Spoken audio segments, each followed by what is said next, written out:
we've got interesting news as we are evolving the show to serve you better. If you're subscribed, the change is going to be pretty much seamless. But if you're not, what are you waiting for? Hit the subscribe or follow button there and leave us a review.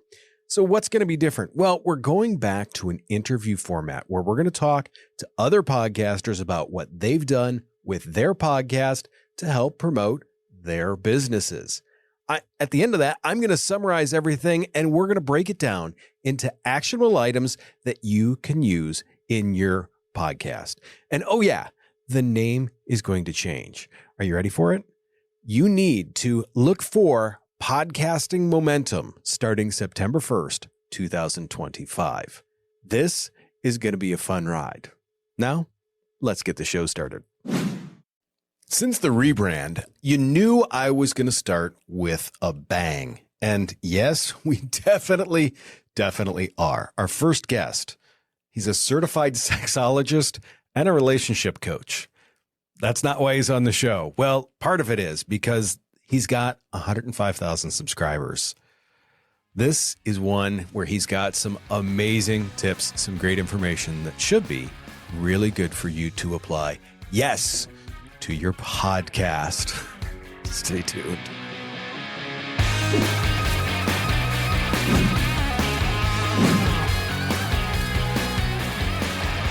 So today we have Kevin Anthony. His podcast is called The Love Lab Podcast. Now, in the intro, I'm pretty sure I said that we're going to start out with a bang here. And part of the bang with this is he has, just on YouTube, over 105,000 subscribers. Kevin, thanks for coming on. You've built a career as I'm reading this to make sure I get it right, a certified sexologist and relationship coach. And you started the Love Lab as, like you said, to support your work as a coach. Can you walk me through like the specific problem that you had where you're like, I think a podcast will solve this?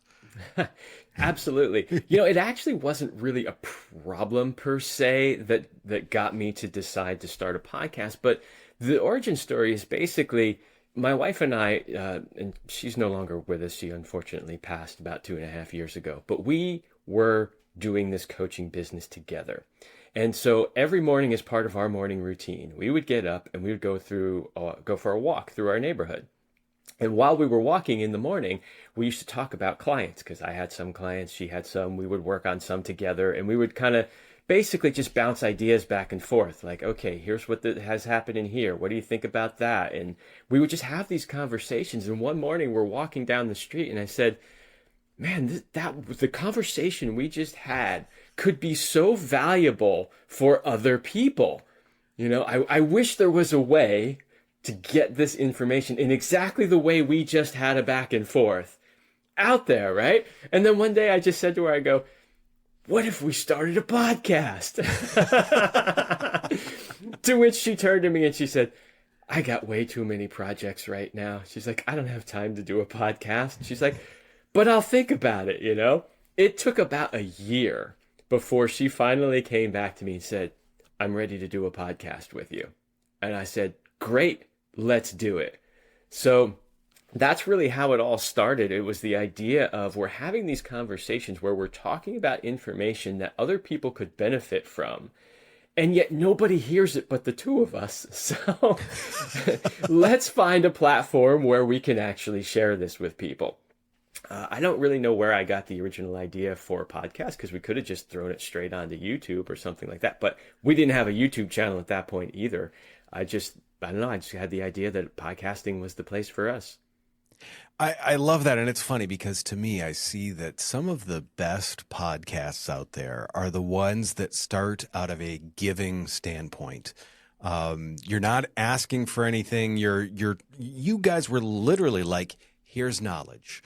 Go do stuff with it. Go make your lives better with it. And to me, I love that. So when you said, hey, we're going to start a podcast, obviously the year-long rumination period is what we'll call it.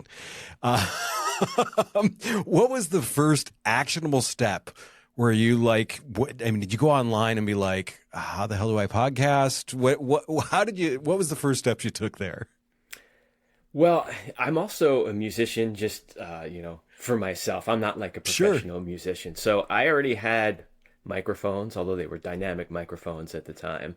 I had a recording interface. I had some experience recording into GarageBand and that sort of thing. So when it was time to start, I just said, I think I can pull this off because I already have a pretty good a pretty good understanding of how all these pieces work together. And so I told my wife, I said, I'm going to go, lock myself in the other room and play with all this equipment and see what I can come up with. And it really wasn't that difficult for me because I had a bit of a background already.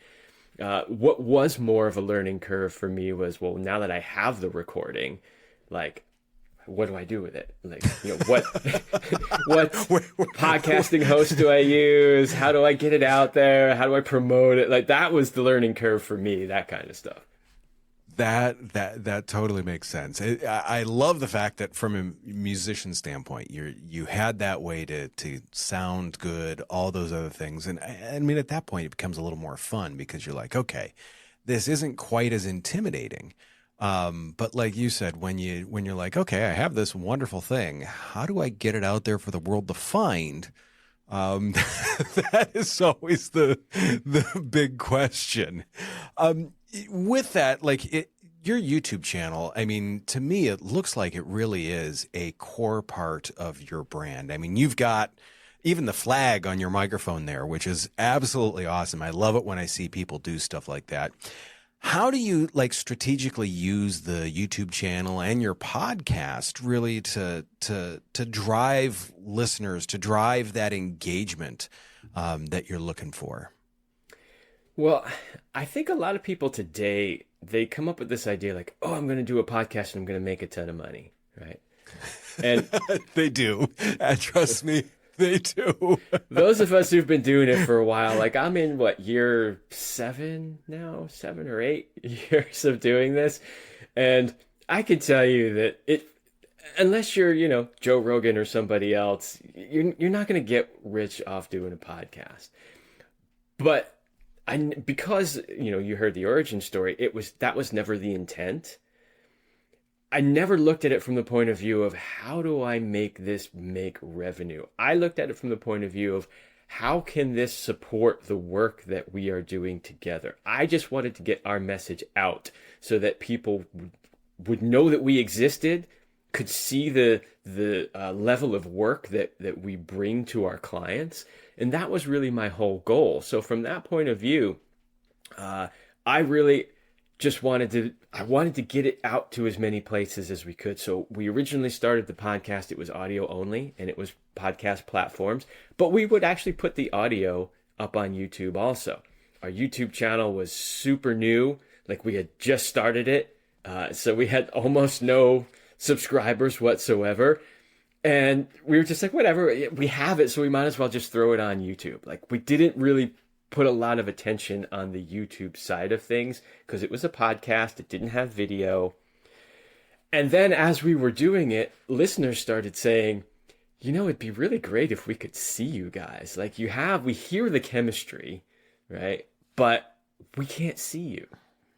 So then we said, okay, let's add some video, but that brought in a whole nother level of complexity because our podcast setup was stuffed in the corner of an office, up against the wall, and we were like, if we're going to do video, now we have to have distance, we have to have a camera out in front of us, we have to have lights. Like, we had to rethink the entire setup that we had in order to do video.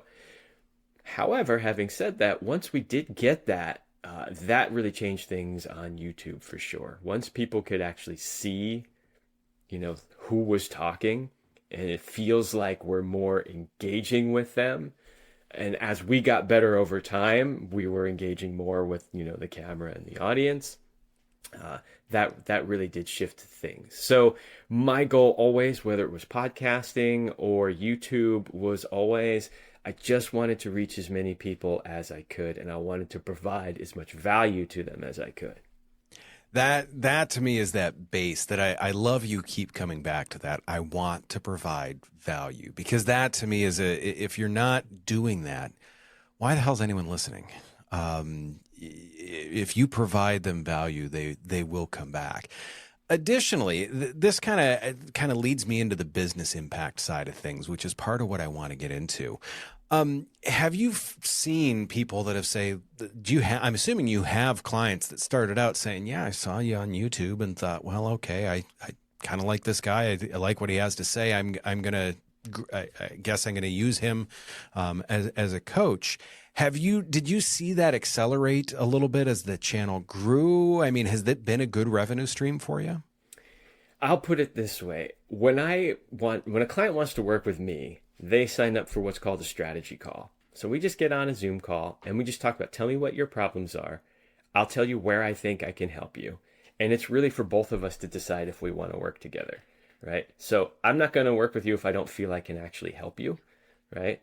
And you obviously are not going to work with me if you don't feel like I can actually help you. Right. So we get on that call and that's sort of how we work. But the very first question that I ask everybody the second we get on that call is, how did you hear about me? And I can tell you, I have a notebook where I write notes during every one of these calls. And if you flip back through there, I would say 98% of the answers to that question are, I heard your podcast, or I'm a listener of your podcast, or I saw you on YouTube. Wow. That is, I guess that's a hell of a, I don't even know how to put that into words, that in terms of effectiveness. Yeah. And, in my industry, because let's face it, I am talking about, sex and relationships, right? It is a heavily censored topic. Yes. Everywhere. One of the things that I love about podcasting is because it's really the last free frontier. It's the last place where I can go and say whatever I want to say and not worry about being censored somewhere, right? And so what I noticed was that in other areas, I've watched, Google just crash the traffic to my website. I've watched even YouTube play games with the traffic on my YouTube channel. I've watched a lot of areas where they just start to suppress and censor my message. And so over the years, the podcasting just became essential to getting my message out there because it really was the only place I could really effectively do it. That makes perfect sense. And it's one of the things that I love about it too, because once you have that RSS feed, that's yours. And you can send it out to people. It's not going to get quashed. It's not going to get smashed. It's not going to get put in the back closet like where you guys were first recording. It can actually, it's your RSS feed. It can be out there. In front of as many people as you want it to. Have you found that there's been a specific call to action or a specific approach that has really helped with finding those people that you want to work with?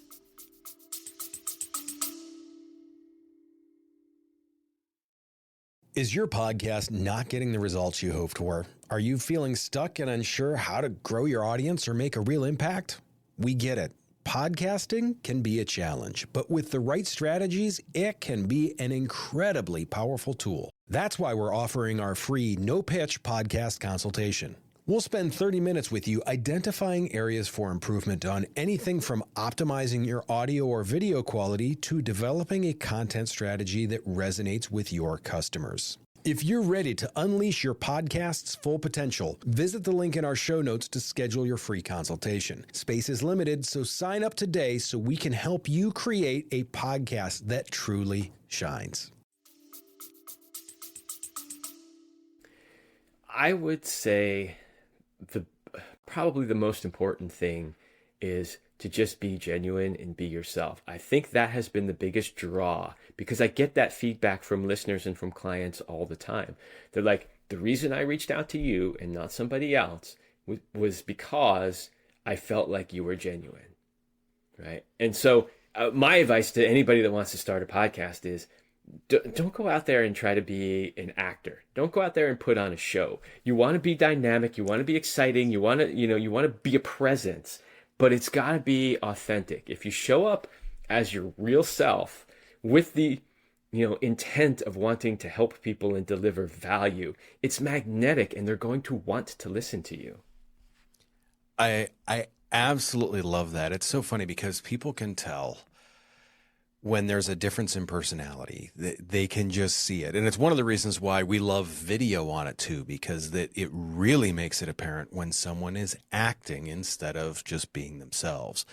I also get too, I mean, you and I, we have a different type of charisma, but we both present well. We're easy to listen to. It's different. It's a different way of doing it, but once again, it's approachable. It's people want to listen to that. We also realize not everyone's going to have that, but it's so much worse when people try to force that. It comes across as disingenuous, and especially in like a field like yours, you just can't have that. I mean, it has to be you have to be 100% honest up front. I love that. You mentioned that a lesson you've learned was that it's up to you to make your podcast successful. It's a powerful insight. It really is, because I know to get where you've put in an incredible amount of work. Can you tell me about something early in your journey when you're like, oh gosh, I am learning a lesson here and it's the hard way? Oh yeah. It's funny you say that because, okay, being a professional in the industry that I'm in, I know a lot of other professionals in the industry, and Sure. many of them are personal friends of mine.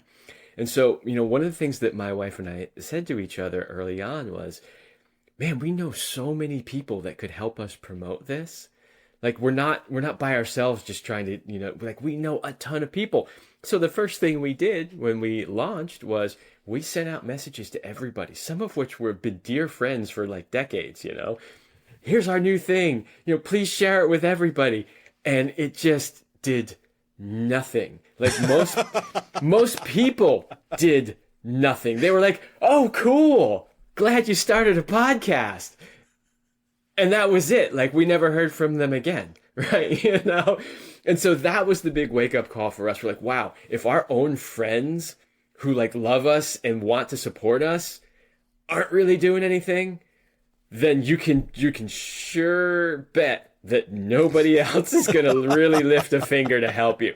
That was the wake up call that told us if we're going to get this out there, it's going to be us. Nobody's going to do it but us.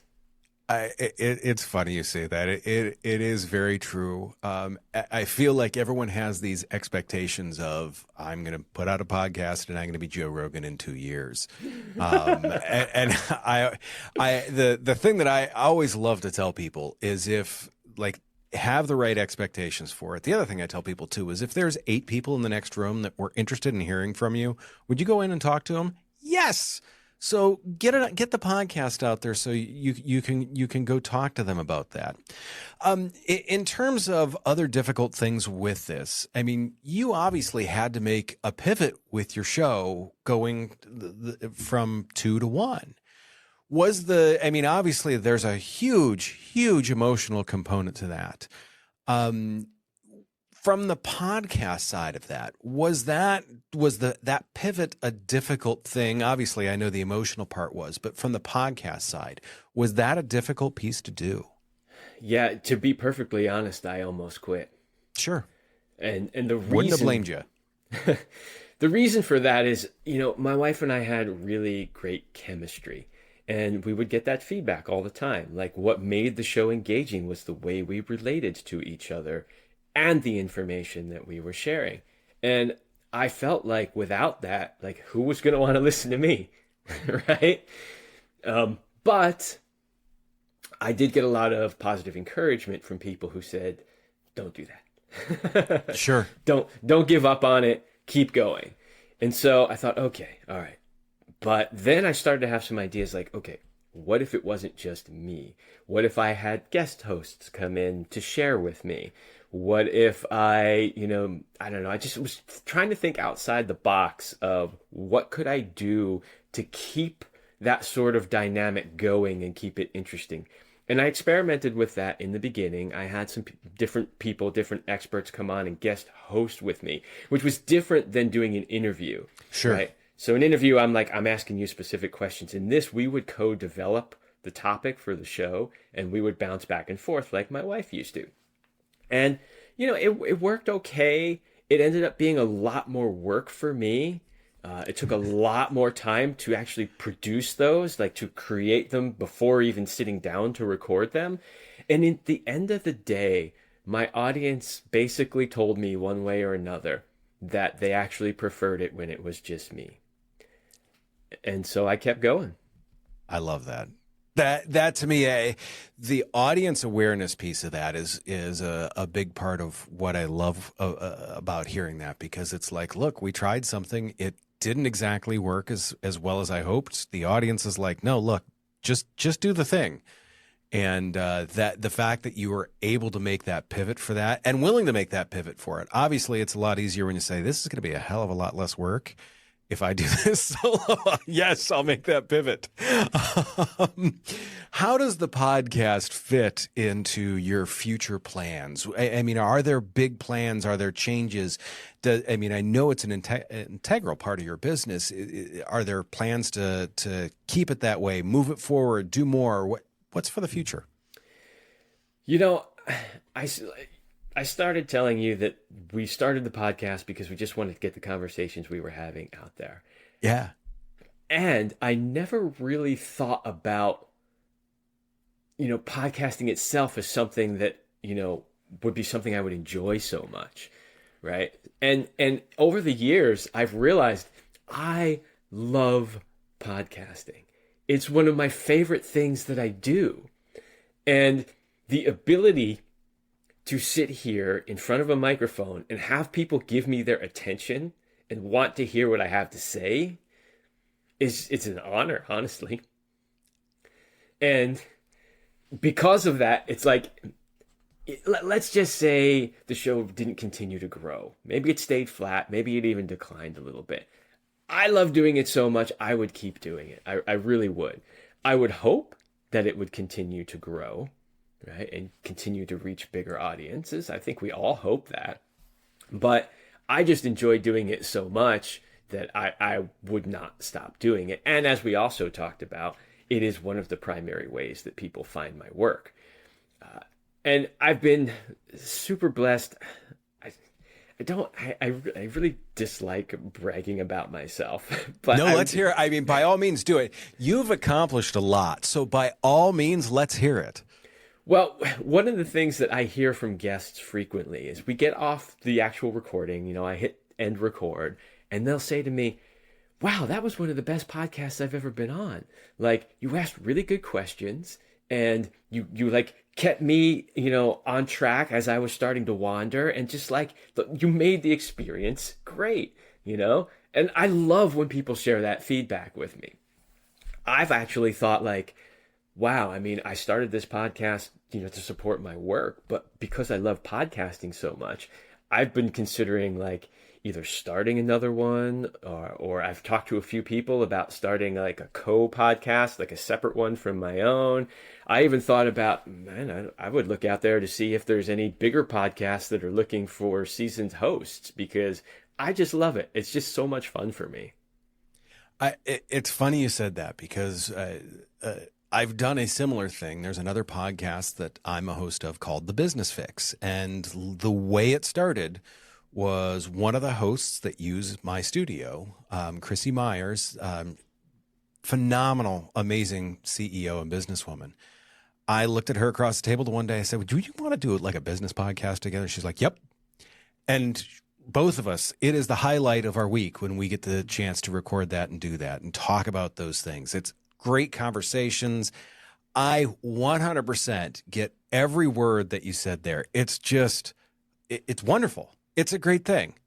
I absolutely love it. Absolutely love it.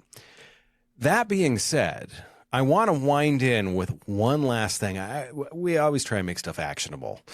What's the one piece of advice that you would give to a business owner, marketer, anyone that's looking to use a podcast to promote their business? What would you use to that? What would you tell them if they're maybe on the fence about starting the podcast? Well, the first thing I would say is just do it. Just do it. You don't know. And, it doesn't have to be complicated in the beginning.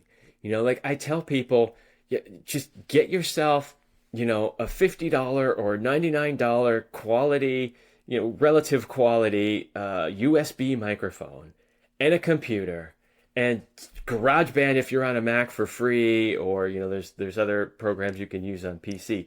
It Audacity. can literally be that simple, right? Like, don't overcomplicate it, because look, I have a technical background. Before I was doing coaching and stuff like that, I actually worked in tech for some of the biggest tech companies in the world. So like I'm at home with all this, and you already heard about my background as a, but for a lot of people, just the tech part alone scares them away from doing it.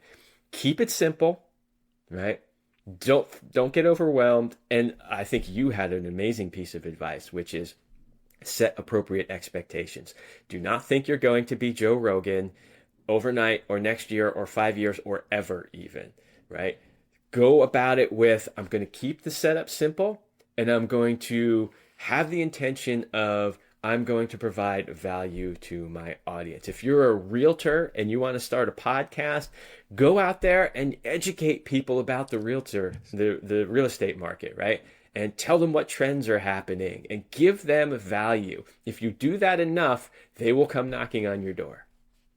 That I love that piece of advice. That ties in with so many things that we believe and I don't want to say push, but talk about. Kevin, I really appreciate your time today. This has been a wonderful conversation. We're going to have to follow up again after a while just to see how things are going. I'm willing to bet the silver plaque I see in your background may have a friend to hang out with it by that point too. So I certainly hope so. Thank you very much. And for everyone watching or listening, I am going to wrap this up in just a few minutes. I'll be right back.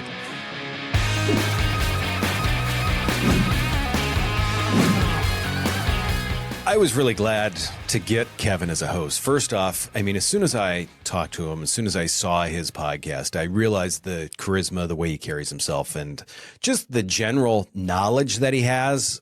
I mean, what a great guest to have on your podcast. If you're looking for guests to find people like that, they are golden. Just tons of great information. And he was more than willing to share all of that information. And that, to me, is really the actionable thing that I want to talk about. He mentioned a couple of times in there, he started his podcast in order to share information, share conversations. It wasn't for him. Now, granted, he still enjoys doing it, so he gets something from it. But really, he's doing this for the people that tune in to the Love Lab podcast. He's doing it to share information. He's doing it to try and make people's lives better. I mean, is there really a more noble cause than doing that?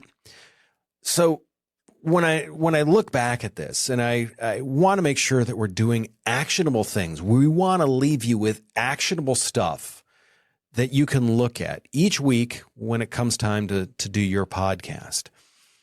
I want you to really dive in and say, why am I doing this? Who am I doing this for? What's the reason why I'm doing this? It really should be an audience-centric reason. It should be a giving reason. If it's not, and you've been stumbling with some of your audience growth, maybe it is time to take a look at that. Maybe it's time to really dive in and say, why am I doing this? Who am I doing this for? And what are they going to gain from it? Not you. Don't think about you at all in the process. What is your audience going to gain from that? To me, that really is where the gold is. I've heard Mel Robbins in her podcast, one of the top rated podcasts out there, saying she never asks people to subscribe. She's never tells people to follow. She doesn't ask for reviews even. She's like, look, I am doing this for people, so therefore I can't ask them to do anything. To me, I very much like that philosophy. I love how she presents it like that. If you present your podcast like that, you will engage with that brighter, wider, just bigger audience. And once again, you're going to engage much, much deeper with that audience. With all that being said, I am very excited for some of the stuff that we have coming up. Our next guest is also going to be another interesting one that's going to be a little bit out of left field for what you may think. Not going to say anything about it, though. I want to make sure that, I'm going to ask you to come back next week. I'm at least going to ask you that, right? That being said, do me a favor. Take care of yourself. If you can, take care of someone else too. I will see you very, very soon.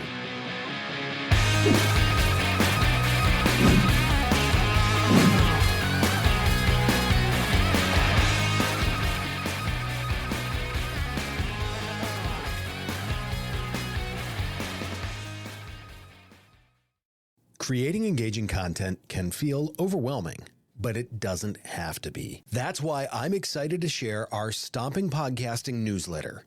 You'll get actionable insights and expert tips straight to your inbox.